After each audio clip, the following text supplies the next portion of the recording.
Hi friends, SK ఛానల్కి స్వాగతం. నేనైతే మామిడి పులిహోర చేస్తున్నాను ఫ్రెండ్స్. చూడండి, మామిడి పులిహోరకి అయితే ఆల్రెడీ నేను అన్నీ వేసేసి రెడీ చేసి పెట్టేశాను. గ్రేవీ చూడండి, చాలా బాగా వచ్చేసింది. ఇప్పుడైతే రైస్ అయితే ఉడికిపోయింది కదా, ఇందులో రైస్ వేసి కలుపుకుందాం ఫ్రెండ్స్.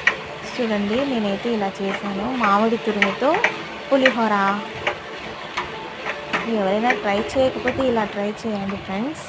ముందుగా నేను పోపు దినుసులు, పల్లీలు, శనగపప్పు, ఉద్దిబ్యాళ్ళు, పచ్చిమిరపకాయ, వెల్లుల్లి పేస్టు, పసుపు, అలాగే మామిడి తురుము వేసి ఇలా చేసి పెట్టుకున్న గ్రేవీ. చూడండి ఫ్రెండ్స్, వేడి వేడి అన్నాన్ని ఇలా ఇందులో వేసి మనం పులిహోరగా కలుపుకోవడమే.